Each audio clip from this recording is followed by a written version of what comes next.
sous-estiment souvent, alors qu'elles ont plusieurs potentialités, mais elles attendent que vous puissiez le booster plusieurs fois pour qu'elles mettent en exergue ce qu'elles savent faire.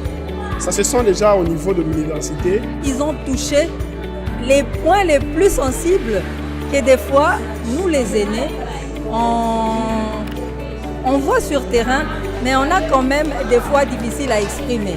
Mais du moins, ils ont crevé l'abcès par rapport aux discriminations.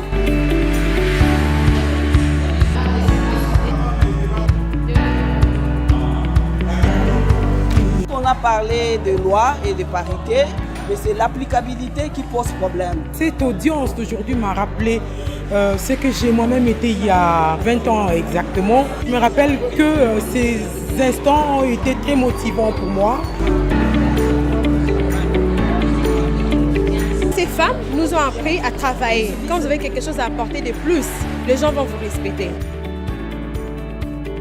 Nous avons insisté sur la méritocratie et insisté sur les défis de la justice, de la bonne gouvernance, mais aussi le défi de forger son caractère parce qu'un leader doit inspirer les autres. Aujourd'hui, Okapi Service est venu pour organiser une émission à l'occasion du mois de la femme. On encourage les leaderships féminins aujourd'hui dans tous les domaines de la vie. Ce qui a été très intéressant, c'était d'abord l'interaction que nous avons eue avec ceux qui nous suivent ou nous observent de loin et surtout à recueillir leurs réelles préoccupations. Souvent nous oublions c'est quoi la parité, on pense que la parité c'est être au-dessus de l'homme alors que la parité c'est juste avoir des femmes qui peuvent aussi être à la tête de nos institutions, de la politique et tout voilà.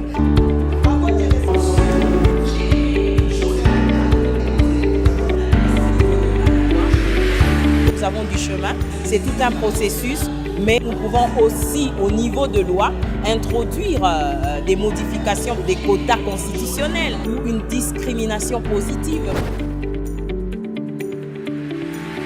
Ça a éveillé aussi la conscience de toute femme, de toute jeune fille, que non, voilà, on ne peut pas rester là, nous devons agir, nous devons plutôt mettre nos compétences en valeur pour évoluer, nous devons aller de l'avant et laisser les antivaleurs et tout ce qui s'est dit sur la femme, que non, voilà, la femme ne peut pas, non.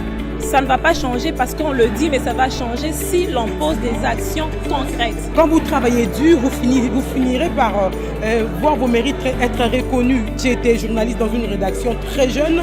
J'ai eu à faire face à des patrons qui ont eu à me harceler, mais je n'ai pas tenu compte de tout ça parce que je sais de quoi est faite ma tête. Il faut savoir ce qu'on veut, c'est ça le principe. Il n'y en a pas deux. La décision que j'ai prise c'est de me former davantage, d'écouter les autres et d'apporter aussi mon apport à la génération, aux jeunes sœurs, aux jeunes filles de notre société. Voilà. On a l'impression que la femme est plus utilisée pour la décoration et l'homme est utilisé pour les postes très stratégiques et des postes très avantageux.